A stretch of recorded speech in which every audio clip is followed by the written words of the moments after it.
Okay, good evening, ladies and gentlemen. We are at 8:30, so we're going to go ahead and get the meeting started here. If you could find your way to your seats.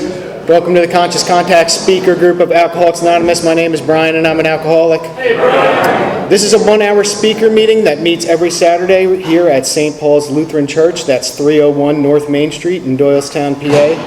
The food and the fellowship for this group starts at 8 o'clock, and the speaker comes on at 8:30. The business meeting for this group meets every Saturday, 7 p.m. to 7:30. Feel free to show up early and join us. The purpose of this group is to provide a consistent message of hope and recovery through God reliance and service to others through the practice and teachings of the 12 steps. We record all speakers so that others can benefit from their message of recovery. If you wish not to be recorded, simply ask. This is an open meeting of Alcoholics Anonymous. The group would like to welcome everyone, especially newcomers. Is there anyone that is new or visiting from out of town that would like to introduce themselves on a first-name basis so that we can welcome you? Yeah?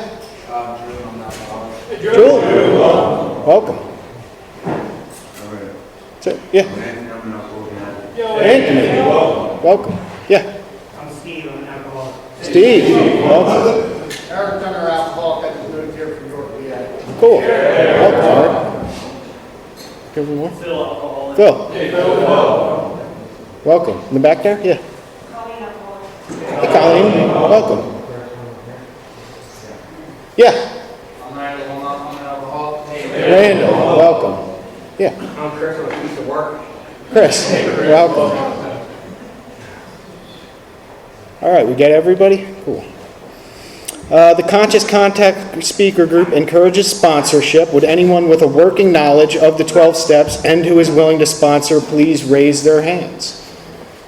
So we got a bunch of new people here. I always say, if you're out there, if you're new, you're struggling, get with us after the meeting. We'd love to talk to you a little bit about the solution, recommend some meetings, get you involved. So stay with us after the meeting. Are there any announcements from the floor for the good of AA? Phil, alcoholic. Yeah, go ahead. The North Wales group of AA is having its 77th anniversary Tuesday, January 9th. We're going to have food and fellowship from 7 to 8, and then at 8, it's a double speaker meeting, one from AA, one from Al-Anon. It's at Church of the Messiah in Lower Gwinnett. If you want the address or any more information, see me at the break or after the meeting. Thank you. Cool. Awesome. My name is Nick. I'm an alcoholic. Nick. Alcoholics Anonymous Percy Group and Percy Beginners Group invite you to a New Year's Eve celebration tomorrow night. There is a non-denominational mass followed by burning of resentments in the courtyard. It'll be about 8. And then a speaker follows at 9 till 10. And then food fun fellowship bringing the New Year if anyone's interested. Thanks. Awesome. Thanks, Nick. Anybody else have anything?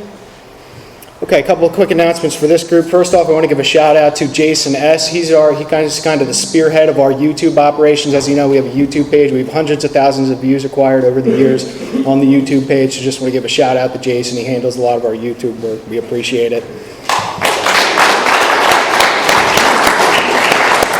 This group has a sister group, which is a big book study meeting. It meets every Thursday at 7:30 right up the road here at Salem UCC Church. That's 186 East Court Street in Doylestown, PA. The coffee for that meeting's on at 6:15. So again, feel free to show up early and join us. We have meeting lists and big books on easy terms. Please see me or any home group member after the meeting. If you cannot afford a big book, the Conscious Contact Speaker Group will give you one at no charge. Anyone willing to make donations for the purchase of big books and CDs to help those who can't afford them can put their donations in the jar on that back table there, marked Big Book and CD donations. All CDs are available free of charge. Again, we have a YouTube channel, the Conscious Contact Speaker Group of Doylestown. We post our speakers from this group on there. We also post speakers from a meeting we have on Monday, which is a speaker step discussion group. That's Monday at 6 o'clock right in this church in the room right next to here. There's also an AA meeting in the room right behind me here in this church at 6 a.m. Is it 6 or 7? 6 a.m. six days of the week in this church. So if you're interested in either of those meetings, you can see me after the meeting for information on them. We also have a Facebook page, a Conscious Contact Speaker Group. It's a good resource to have. A lot of groups will post happenings like holiday events and workshops, anniversaries that they have going on. So subscribe to our Facebook page too. It's a good way to stay in touch with what we have going on in the group and really all kinds of groups in the area throughout AA. And with that, I believe we're going to bring Nick up here. Nick's going to read our Just for Today Prayer of Recovery.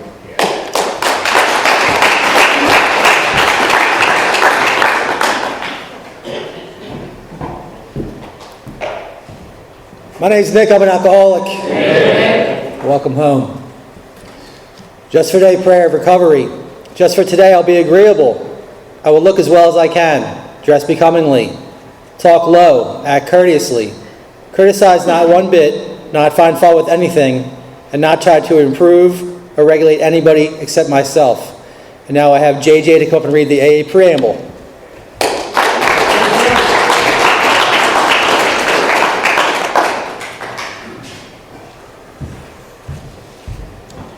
My name is JJ. I'm an alcoholic.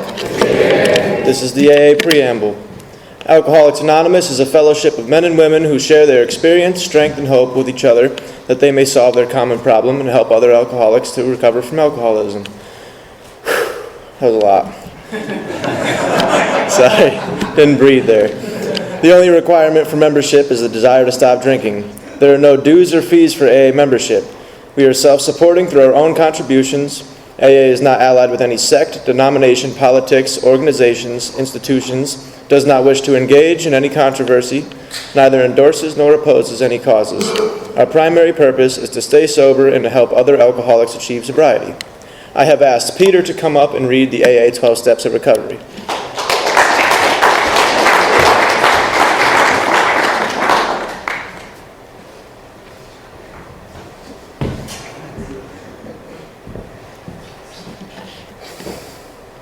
Good evening, everyone. My name is Peter, and I am an alcoholic. The 12 steps of recovery. Step 1, we admitted we were powerless over alcohol, that our lives had become unmanageable. Step 2, came to believe that a power greater than ourselves could restore us to sanity. Step 3, made a decision to turn our will and our lives over to the care of God as we understood Him. Step 4, made a searching and fearless moral inventory of ourselves. Step 5, we admitted to God, to ourselves, and to another alcoholic the exact nature of our wrongs. Step 6, we're entirely ready to have God remove all these defects of character. Step 7, humbly asked Him to remove our shortcomings. Step 8, made a list of all persons we had harmed and became willing to make amends to them all. Step 9, made direct amends to such people wherever possible, except when to do so would injure them or others. Step 10, continued to take personal inventory, and when we were wrong, promptly admitted it. Step 11, sought through prayer and meditation to improve our conscious contact with God as we understood Him, praying only for knowledge of His will for us and the power to carry that out. And step 12, having had a spiritual awakening as a result of these steps, we try to carry this message to alcoholics and to practice these principles in all of our affairs. I will now ask Brian to come up.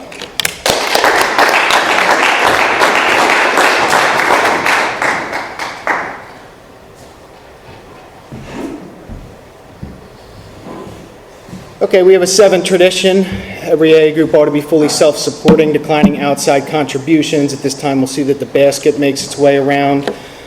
There's no dues or fees for AA membership, but we do have expenses, and your contributions do help us to cover the cost of rent, big books, CDs, workshops, events, so we do appreciate it. There's absolutely no smoking on the church property. It's the church's policy. We get to hold this meeting here every week in this beautiful church, and they really just ask that we keep the premise clean. So just be considerate of that as you're coming and going from the meeting. Please take a moment to silence all cell phones and limit movement during the meeting to avoid distractions. And now to introduce our speaker for tonight, a good friend of the Conscious Contact Speaker Group, on loan to us from the We Group of Long Neck, Delaware. Please help me welcome Scott T.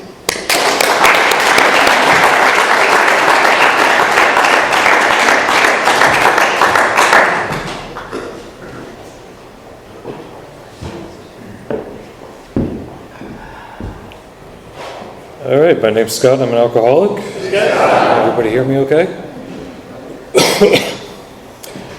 Was a little bit nervous about those steps, but we got those, so it's all downhill from here.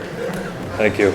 This was not how I saw my day going. When I woke up this morning, I wasn't originally planning on being up here speaking tonight. Full disclosure, my wife was supposed to be your speaker tonight, and she is sick, and I am your silver medal. Yeah, so I was planning on coming to the meeting and sitting in one of those seats and eating a donut and going home. And, I think I'm a better listener than I am a speaker, although my sponsor might not agree with that. But so, like I said, my name's Scott. I'm an alcoholic, and I haven't had a drink since January 2nd of 2007. And if both of those things are true, that should be kind of all I need to say, right? That's a really long time for me. That's a really long time for me not to take a drink, or in the absence of taking a drink, kill myself. Because my experience is, as long as I can remember, I've been ill-equipped or ill-suited to deal with life on life's terms. And, as a kid growing up, I didn't have any of the vocabulary or words for that. I didn't have an understanding for that. I did know that it seemed to me that everybody else knew what they were doing or were supposed to be doing, and I did not. I constantly felt like I was on my back foot. I was, basically just everywhere I went in life, it was like, what do you want from me? What do you want me to be? I'll do it. I'll try. I just don't know what I'm supposed to be, or who I'm supposed to be, or what I'm supposed to be doing. I generally had the impression that people didn't like me. I didn't like me. I didn't like most people, but I wanted them to like me. I was thinking a lot. I had a lot of thoughts. I had a lot of opinions. I had a lot of things going on in my head. And I really wasn't even aware of any of this until I was 11 years old. And I was at a party, which was one of those things where, I have a friend that describes alcoholism as a disease of anywhere but here. And it was one of those where, like, I desperately wanted to be invited to the party. I get invited to the party. I'm at the party. I desperately want to go home because I don't fit in or feel like I'm part of or can be a part of or any of that stuff. And, somebody stole a 30-pack of beer of Natty Light and from somebody's parents, and we start drinking these. And something on that second or third beer happened where, for the first time that I could ever remember, I was okay, and you were okay, and we were okay, and we're having a good time, and I like you. I'm interested in what you have to say. I'm pretty sure you're interested in what I have to say, and this is good. We should do this all the time. And again, I didn't have the words at the time, but my overwhelming feeling was, this is better. My overwhelming feeling the first time I felt the effects of alcohol is, this is better. This is better than where I was an hour ago. This is better than anything else I've ever done. Why didn't anyone tell me about this? Why have been, those people in DARE class lied to me? This is it. And, standing up here now, having been in AA for a while and not drinking, I would say that what I was suffering from up to that point in my life was, what we would call the bondage of self. I was completely consumed with self-centered fear. And what happened for me when I took those drinks was, for the first time in my life, I had freedom from fear. And it was awesome. And I could breathe. And, I don't remember what happened. I do remember that I woke up the next morning, I was sick. I had a big bruise on my back. I think I fell on a rock or something. It was a mess. It was perfect. It was wonderful. I couldn't wait to do it again. And, you know, really from that point on, that there was this constant mental pull to where can we get it? When can we do that again? What's the plan? Who are we going to steal it from? You know, going into parents' liquor cabinets and emptying out the bottle and filling it up with water and hoping they don't notice, and you know, all the stuff you do as kids, and then getting into other substances, and then getting older kids to buy it, and doing all this stuff. And it very quickly for me became the whole point of like going out with friends. There was nothing else. There was no like, I'm going to go out and hang out. It was, we're going to go out and drink. You know, when I was 14 years old, I had my first real job. When I was 14 years old, I lost my first job as a result of drinking. That was a start of a pattern. I'm not what you would call a functional alcoholic. I don't show up well. I have never had a good reason not to drink when I'm drinking. You know, I would drink with people and they would say, I'm not going out tonight because I've got work tomorrow, or I made a commitment to my family, or I've got whatever going on, and I may have work tomorrow, I may have made a commitment to my family, I may have done all those things. None of those are a good reason not to drink. I am going to drink tonight, and if I can fit those other things in, then that would be awesome. You know, and for me, I never really had, and the big book, and I've heard different people's, you know, they talk about the progressiveness of this disease. And for me, from the very beginning, my drinking was, I'm going to drink as much as I can. And I'm not going to stop until I physically can't drink anymore. And I'm going to drink as often as I can. And, you know, the progression for me was really just getting a little bit older and getting a little bit more access and getting, you know, so that went from on the weekends to, you know, on the weekends plus some weeknights to every weeknight, to then I discovered day drinking, and that was a big revelation of like, man, I've been wasting most of the time, like not drinking until nighttime. You know, and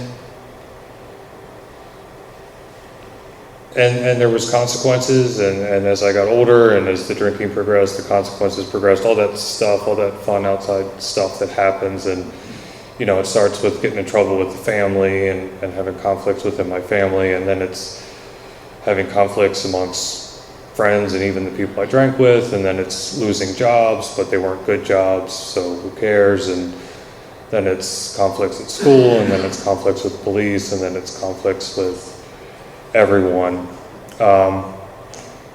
And while all that's going, I mean, that's all fine, right? Because again, you know,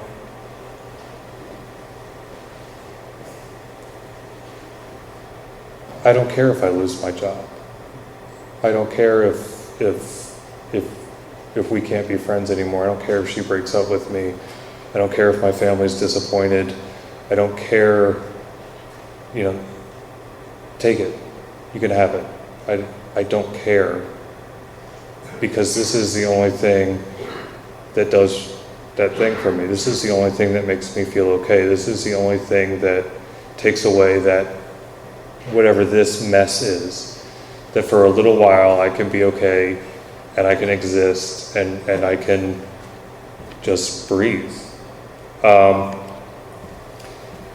so, yeah, I'm willing to pay these prices. The problem for me is that, you know, the other part of the progression for me is that it takes more and more, and that sense of ease and comfort that they talk about in the book gets harder and harder to come by. It gets more and more elusive. And, you know, I do what we do. I start mixing and matching and playing chemistry set and trying to figure out the right combination that's going to make this work, that's going to make me feel okay, that's going to make this go okay. And, you know, meanwhile, I'm more and more ill at ease. I'm more and more uncomfortable.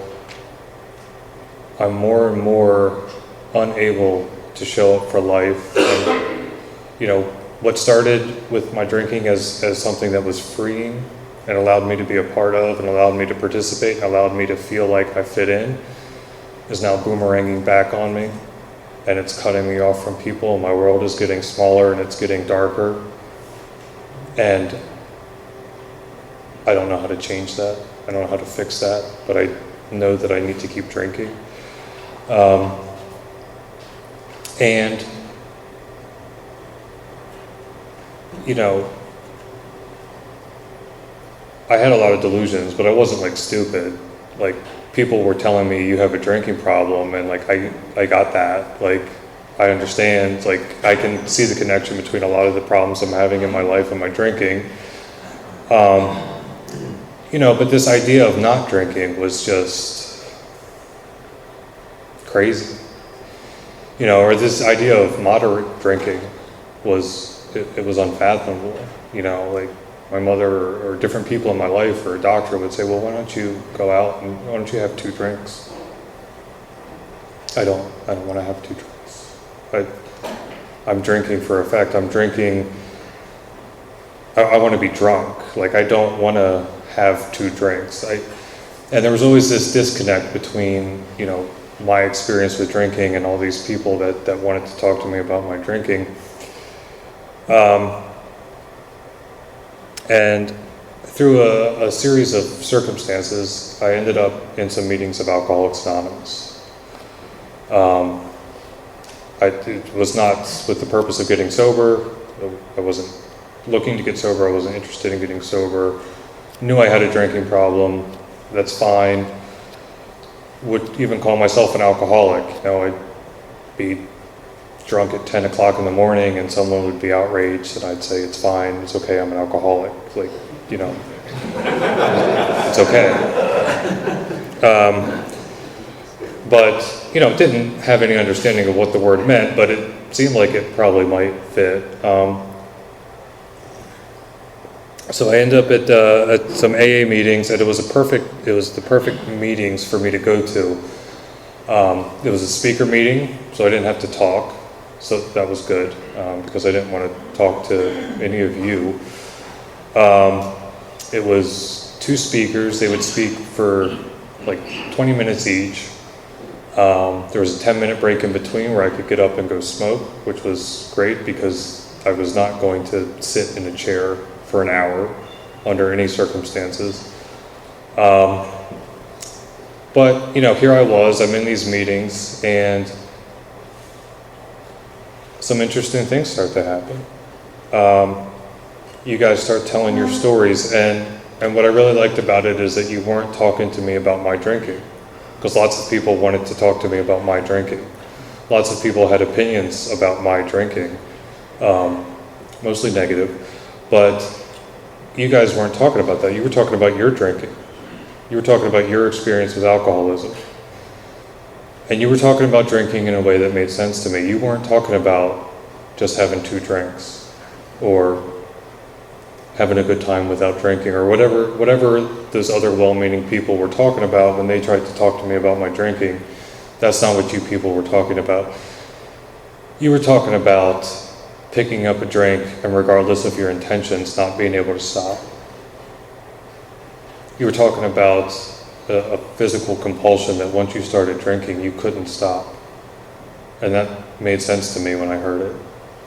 You talked about, in between drinks, a mental obsession, that no matter how many good reasons you had not to drink, no matter how many bad experiences you had with drinking, no matter what, that your head would tell you, you know what would be a good idea right now?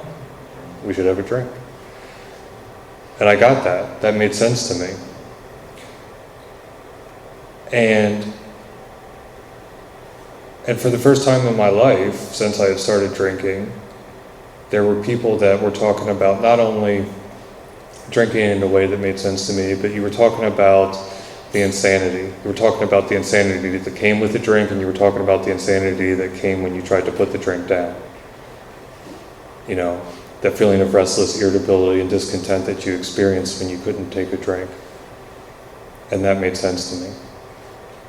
And then you would say something like, and I haven't had a drink in 3 months. And that did not make sense to me. And then sometimes you would say 3 years or 30 years. And you would say these crazy things, and that didn't make sense to me. So what happened was I would sit in these meetings, and for the first half of the story, I'm all in.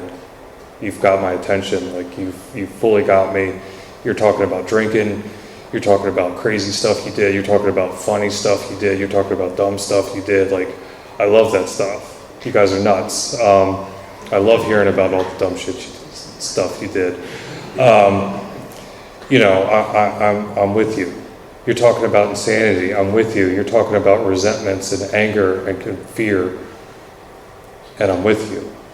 Because even though I didn't have the words as you say those words, something in my heart, something in my soul hears that, and it sounds like me. And you're talking about me. And then you get to the second half of your story, and you stop talking about me. Because now you haven't had a... Because you guys know what happens in the second half of these stories, right? Like, they stop drinking. And that's not where I was at. You know, you would talk about rock bottom. You would talk about you couldn't see yourself doing it for another day. And I could definitely see myself doing it for another day. You would talk about God. I don't want to talk about God. You would talk about service and amends and inventories, and you would talk about a whole bunch of stuff. And I assume, like, knowing now that's what you're talking about, I wasn't really paying attention, because when you would get to that second half of the story, that's when I'm refilling my coffee, I'm getting another donut, I'm sneaking outside early to smoke, like, because I'm not with you on that second half of your story. And I say that, but, you know, they gave out little plastic poker chips at that meeting, and they had a white one for 24 hours. And every week when I went to that meeting, there was a part of me that said, get up and get the chip. Get up and get the chip. You know, and I couldn't. Because I knew if I did, that like meant that I was actually going to try and look at my drinking, and I wasn't there yet. But there was a part of me that that wanted me to do that. There was a part of me that knew, you know, and there was another younger guy who got up and got a 3-month chip, and this was in June, and there was a part of me that thought about, you know, what if I went the whole summer without drinking? You know, maybe I could have one job for the whole summer. You know, think about how happy my mom would be if I didn't drink this summer. Maybe that girl would talk to me again. All these things. But of course, the very next thought is like, no, we're not doing that. That's insane. That's crazy. And the fact was that I was a lot younger than most of the people that were in those meetings. And so while I related to some of the stuff, you know, there's a lot of stuff that hadn't happened to me yet. And I had this thought that, like, I was going to go out and I was going to drink for another 20 or 30 years. And then I would maybe come back, right? I'll just drink for another 20 or 30 years till I'm the appropriate age to get sober. And then I'll get sober. And with any luck, I'll die before that happens. And then I won't have to worry about it. Because, like, I did kind of like your meetings, but you guys were doing some weird stuff. Like, you got this hanging up on the wall. I don't know what this means, but I don't want to do it. You asked me to read this at the beginning of a meeting one time, and I couldn't say the word anonymity. And you guys laughed. And you almost got your church burned down. You wanted to hold my hand and stand in a circle after the meeting and pray with me. Like, we can get the hell out of here with that. And, you know, like just little stuff, like if I said, hi, I'm Scott, and you guys all say, hi, Scott, that's creepy. That's weird to me. That's kind of, it's culty. Like I feel, what's up with that? You know, I'm not ready. I'm not ready. You know, so like I said, another 20 or 30 years, I'll be back. And hopefully I won't make it. That was my plan. You know, 6 months later, was January 2nd, 2007. I walked back into the rooms of Alcoholics Anonymous, and I haven't had a drink since. Things didn't go how I thought they were going to go. You know, people will ask me, hey, January 2nd, like next week or something. It's a couple of days from now. It's pretty cool. People, you know, have asked me, you know, why January 2nd? Was it a New Year's resolution? Was it, you know, trying to do something? Like, no, I had no intention of getting sober when I woke up on January 2nd of 2007. Like I said, that was a long ways off. Yes, everything was going badly. Yes, my life was a dark and empty and meaningless repetition of get up, do I have any money? No. Do I have anything to drink? No. Okay, get money, get alcohol, drink until I fall down, wake up the next day, do I have money? No, like repeat. I hate my life, I hate myself, but what else am I going to do, right? This is who I am. And you know, I was always one of those people that had a lot of potential. I don't know if any of you guys have ever had any potential, but it's not worth a whole lot. Well, and maybe I never had any, you know, maybe if I had, but because the problem was, you know, when I looked around at my life, I could not hold a job. I couldn't do school, then I couldn't do work. I couldn't have any kind of meaningful relationship with my family. I couldn't have any kind of meaningful relationship with a friend other than, like, do you have anything I can drink? Like, that's it. You know, a relationship with a woman is a sick joke.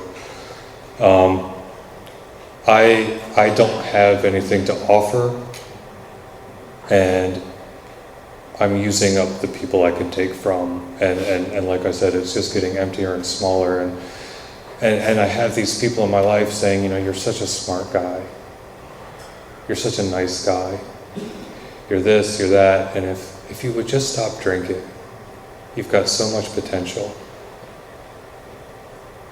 And the really just awful part was I knew it wasn't true, because I knew I was doing the best I could. I knew that this person who was a failure as a brother and a son and a friend, who was a liar and a thief, who the best I could do was just try and get as drunk as I could, like that was the best I had to offer. I was doing the best I could. Like I wasn't holding anything back. I didn't have like some secret, you know, tomorrow I'm going to wake up and unleash the rest of my arsenal. I was bringing everything I had to bear, and my life sucked. And it was empty and it was small. And I was empty and small. But what else are you going to do? Like, this is who I am. This is the cards I've been dealt. So I'm just going to keep trying to stay drunk. Now, the other problem is that, you know, I said that this sense of ease and comfort is getting harder and harder to come by. And to be honest, it's kind of gone. I can't get it. No matter how much I drink, no matter how physically drunk I am, how physically intoxicated I am, my mind won't stop, my head won't stop. I can't get free. So now I'm left in this situation where I have no peace, and I've got all these consequences, I've got all this stuff that comes with drinking, I've got my stupid, empty, ugly life, and the drink's not working. And I keep drinking, because what else am I going to do? This idea of not drinking is incomprehensible to me. Excuse me. And what happened was on January 2nd, it was just another day. It was just another day like that. I was broke. I was back at my mom's house. I had a bottle of Crown Royale, not what I would have picked for my last drink. I had a bag of stems of something else. I had an empty pill bottle. This bottle is getting shorter, lower and lower. You know, I'm smoking these stems, even though I know it won't do anything, because I've got nothing else. I'm digging through drawers, looking for other things. I'm flipping through my phone, trying to find, I don't have a car, I don't have any money. Trying to find who will come pick me up at my mom's house and take me somewhere to get what I need, but also who will lend me money. The answer to both is no one. No one wants to come and party with me. You know, and my mind is racing because I'm in full panic and fear that I'm going to have to get through this night not having what I need. And it feels like dying. It feels like I am dying, and it feels like I'm going to die, and my head is pulling itself apart, trying to figure a way out of this, and all of a sudden something snapped. And this was not something that I did. This is not something that I think anyone else did. This is something that happened to me. But in that moment, I knew that I could not do this again for one more day. I did not have one more day of drinking and living the way I was living. I could not get up again tomorrow and do it. I was done. Now, that sounds like a good thing, but I've kind of put all my eggs in this one basket. I don't have a plan B. I don't know what to do. But what I did have was a memory of you guys.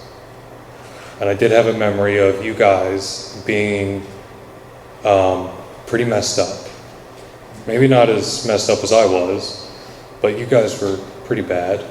And you seemed to be doing pretty okay. And I didn't start there. First I went to my mom and I got upset and told her I needed help. And she took me to a doctor. And he told me to go back to you guys. I wanted medicine. And he told me to go back to you guys.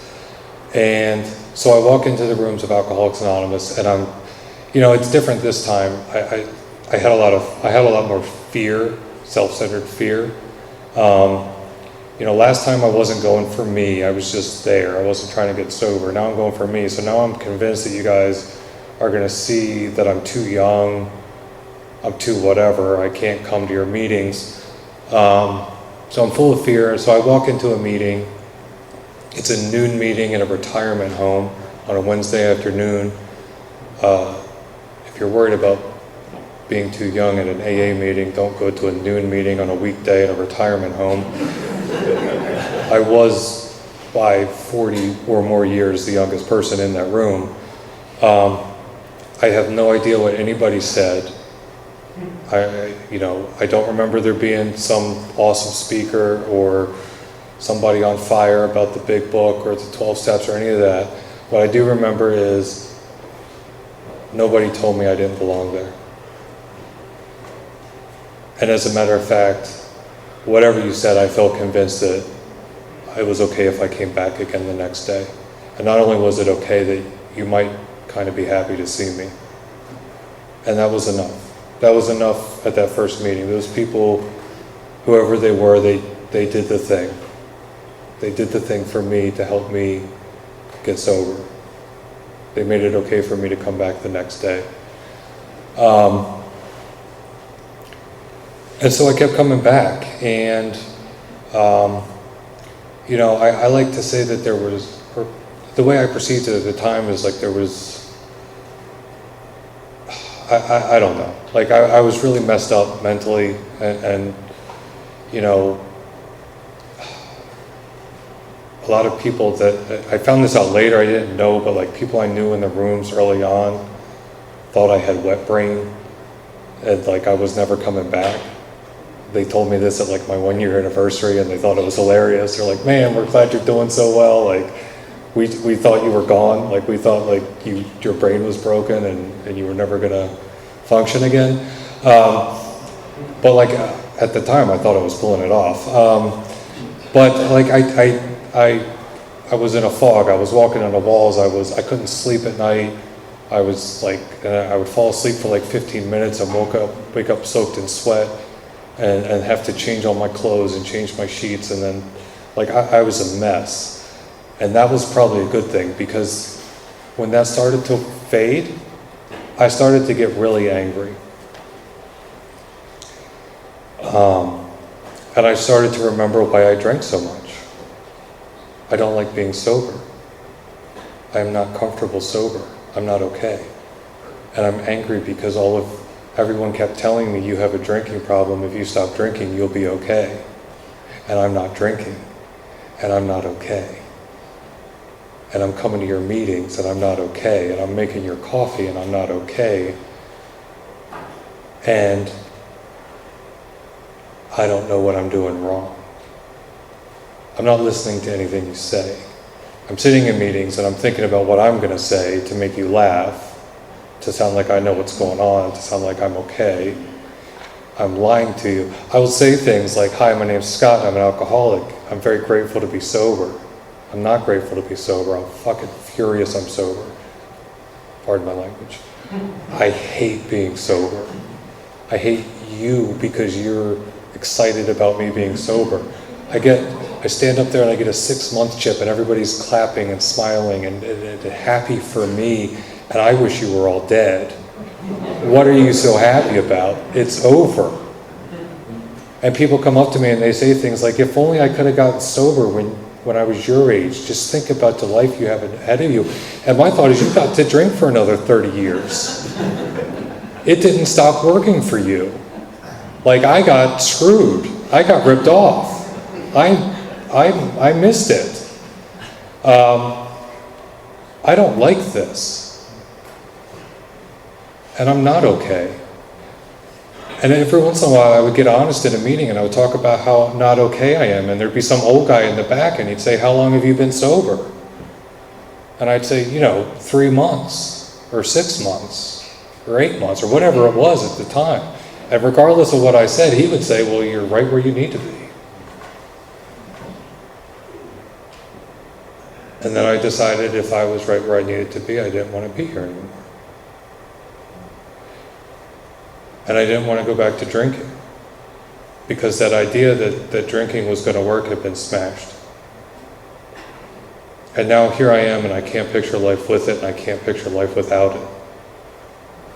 And I've hit another bottom. I've hit a bottom sitting in the rooms of Alcoholics Anonymous. And I don't know why.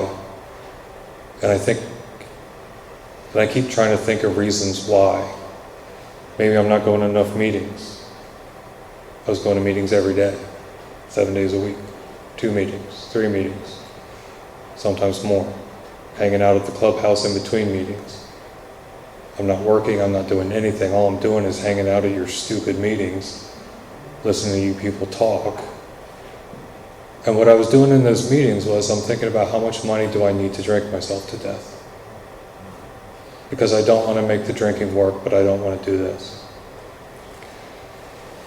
And, there was this one meeting, it was a speaker meeting, it was an hour-long speaker meeting, and I hated everybody at that meeting. They were happy. They were smiling, they were laughing, they were having a good time. There was young people there was good-looking people there.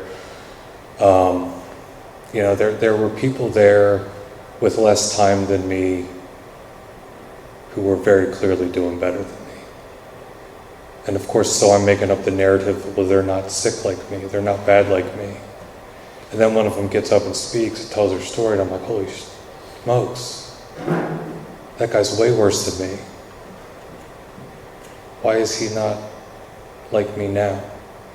I can't connect the dots. And I would meet people and they'd say, Frank, he's a good member of AA. Susie works a really good program. I would think, do I work a really good program? Am I doing it? What am I supposed to be doing? Am I not doing it? And there was one of these happy people, and I saw him at a clubhouse. I was leaving a meeting. I was standing outside smoking. And just miserable. And he comes up to me and he says, "Hey man, how you doing? What's going on? What are you doing?" And I told him, "Oh, I'm just leaving the meeting, trying to decide if I'm going to stay for the next one, because I can't, but and I probably am, because I can't go home and be alone with myself in my head." I don't say that part. And so instead I say, "Well, what are you up to?" And he says, "I just came up here to see if there was any opportunities to be of service." And I think to myself, what an a-hole. Can you imagine saying that to another person? And I opened my mouth and I was like, I'm going to tell this guy what an idiot he is.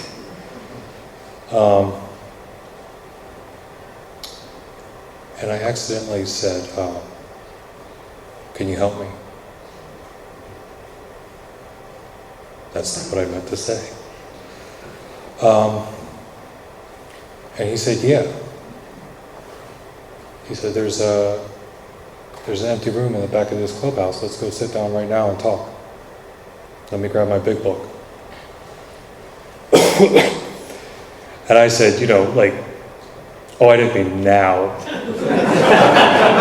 Maybe we could set up a time next week. I'll look at my schedule, you look at your schedule. And he said, "No, now's good." And he understood something that I didn't really fully comprehend in that moment, that there was no next week. Because he knew more about me than I knew about myself. Because he had been where I had been, and he knew that I was dying. And he knew that I was on fire. And that if somebody didn't do something, I wasn't going to make it. Because my problem is not drinking. I thought I was selfish and self-centered because I drank too much. I get here and I find out that I drink too much because I'm selfish and self-centered. What happens to me when I stop drinking is that my head turns inward and all I can think about is me. And I hate it. And it's small and it's ugly. And my mind will pull itself apart trying to make me feel okay. Trying to make me okay, trying to fix all of you so I can be okay. And I can't fix you. I can't change you. I can't change all of this. And so I'm never okay.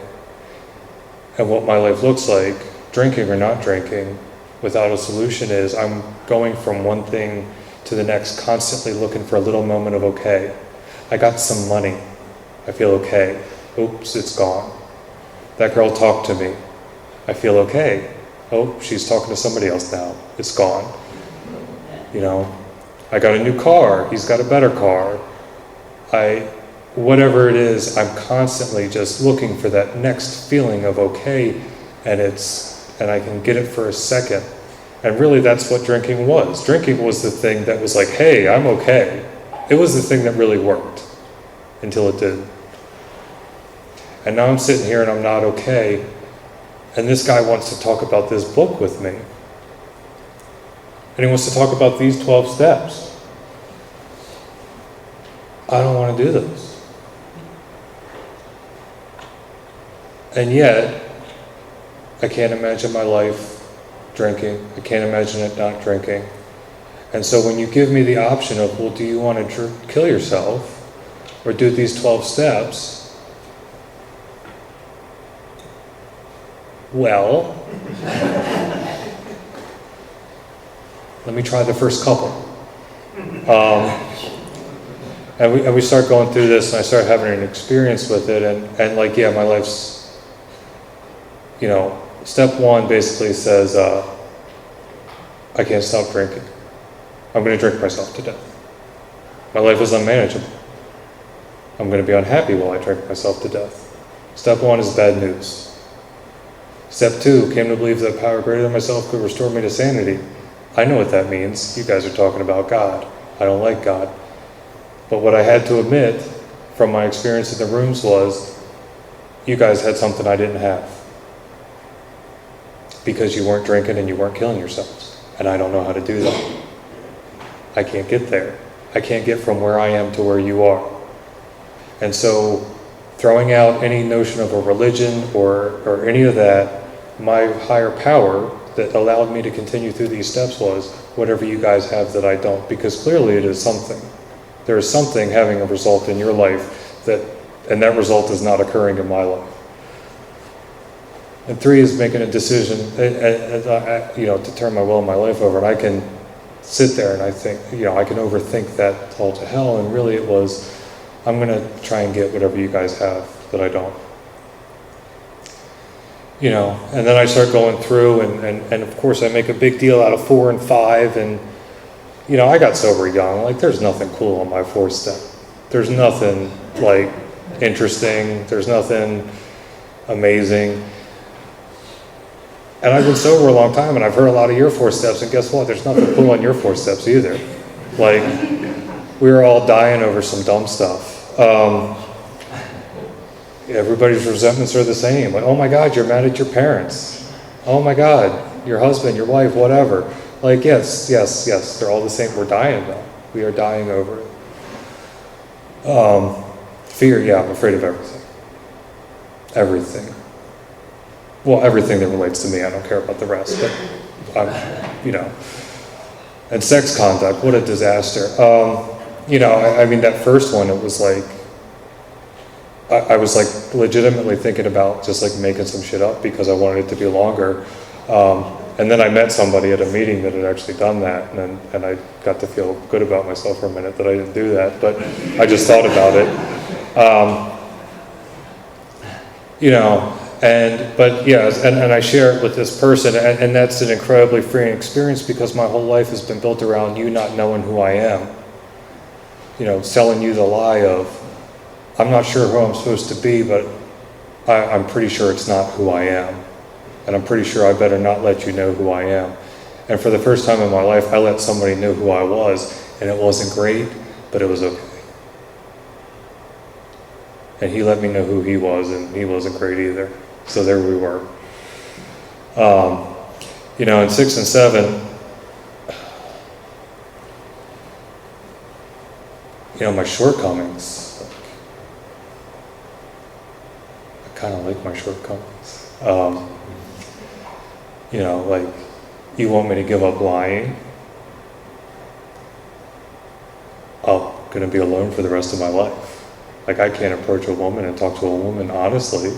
Like, I remember saying to my sponsor, like, I can't take this to someone and expect them to want to have a relationship with me. And, he said something stupid like, why don't you not take that to anyone until you have something to offer? I don't know, I wasn't listening. And I have like legitimate concerns. Like, so when I call into work, I can't be honest. Like, if I'm not going to come in, I have to like lie and say I'm sick. You have to have a reason. And he would say things like, well, if you're not sick, why don't you just go to work? Never thought of that. I made a list of all the people I had harmed. We all get real freaked out about like 4 and 5, but like 8 and 9 is the one you should be worried about. It's terrifying. And the big one for me on that list was my dad. I wasn't going to do it. I was so mad, so angry. And I remember like just telling my sponsor, but he didn't do this, and he did do this. And I remember him asking me, well, what do you do to be a good son?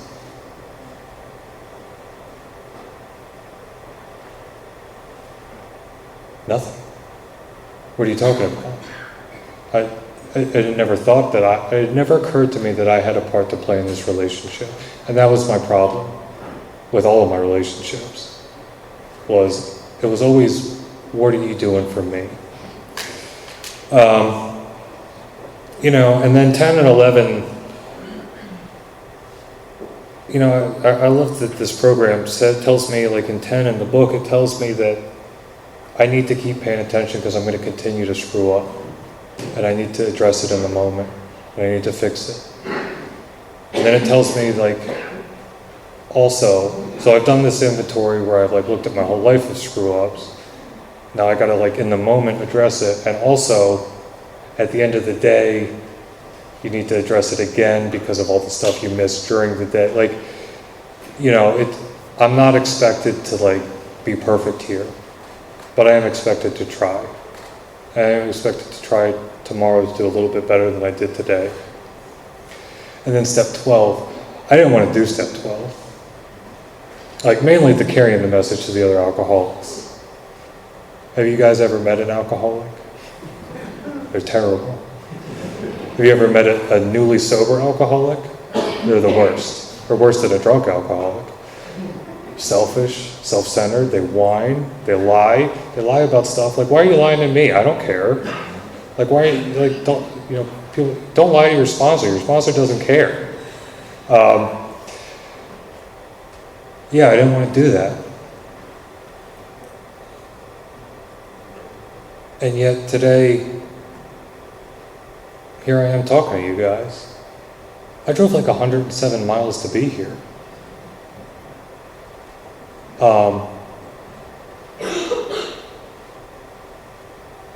And I feel pretty good about it.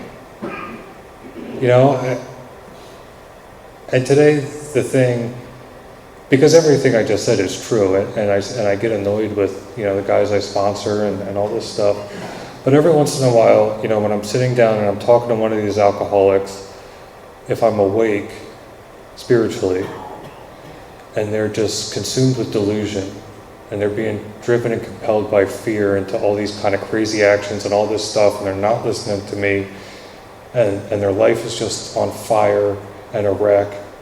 You know, it's really easy for me with a bunch of years sober to be like, oh, look at this guy, what a mess. But when I'm awake, what I see is I see that's me. That is me. Not some distant version of me. That's me tomorrow, if I don't do what I need to do today.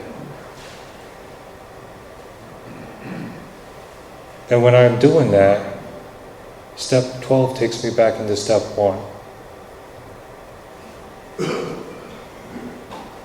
And by doing that, I can stay in that place of always understanding that this is an emergency, that this can't wait till next week, that every day I'm either going to get closer to a drink or I'm going to get closer to God. It's one or the other. And working with other alcoholics keeps that true for me. And, you know, on page 62 of our book, I don't know a lot of page numbers. I don't know a lot of quotes. But on page 62 of our book, it's where it talks about, you know, driven by 100 forms of fear, resentment, self-pity, all that stuff. And then the next page is page 63, and it has the third step promises. And it talks about how we're able to face life successfully and we lose our fear and all this stuff. It's one page. I go from being driven by fear, and I know what it is to be driven. And I know what it is to have no control over my life, to have no control over the person I am, to be driven to hurt the people I love, to be driven to again let everybody down, to again let myself down, to again cross another line that I swore I was never going to cross, to again just be a drunk. I know what it is to be driven. And I know what it is to be free. And today, I get presented with a choice every day of which one is it going to be. You know, I've been freed from a hopeless physical and mental state that has returned me to a point of sanity And from that point of sanity, I get to make some decisions. What actions am I willing to take today? And some days I make the right decisions and some days I don't. And what I will tell you is that without ever having picked up a drink, I've walked through some really hard and difficult times in my sobriety and been absolutely free. Free from fear, free from the bondage of self, able to show up as a man with dignity and self-respect. And what I will also tell you is that without ever picking up a drink, I have had times in sobriety when everything was going perfectly and I was absolutely being driven by fear and consumed with self, paralyzed, unable to act. It is not, my ability to face life successfully has nothing to do with what is going on outside of me. It is 100% what am I willing to do today. And if you're suffering from the same thing that I am, that's the good news I have for you today. Because if you're waiting for other people to change, if you're waiting for the world to change, if you're waiting for things to be fair, if you're waiting for the world to arrange itself in such a way that you're going to be okay, that you can stop drinking, that you can live and face life successfully, you're going to be waiting for a very long time. In fact, you're going to drink yourself to death while you're waiting. But if your problem is you, we have a solution for you. We have a solution where you can go from being driven to being free. And this is better. So I want to thank you guys for letting me come out here. Thank you guys for helping me be free today. And God bless you.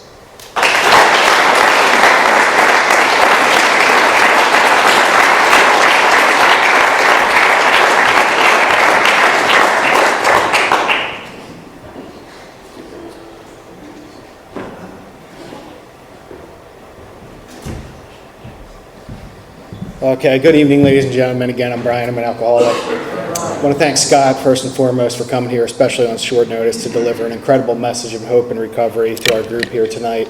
A couple of quick announcements, and we'll wrap it up here. Again, the Food and the Fellowship for this group starts at 8 o'clock every week. Feel free to show up early. If you want to join this group or get involved with some service work, we have positions available.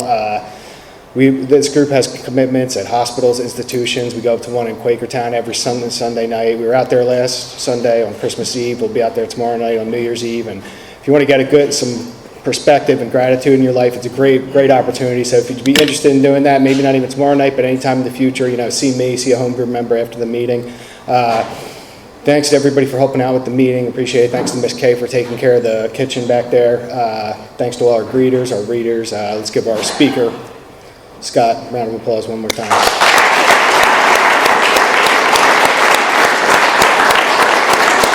And if you do care to join us, we have a nice way of closing.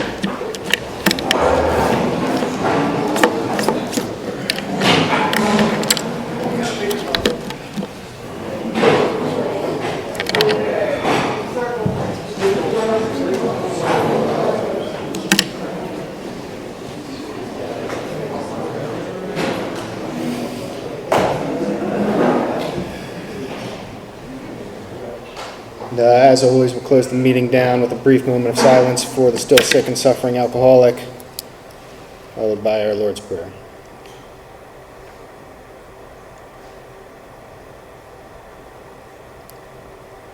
Our Father, who art in heaven,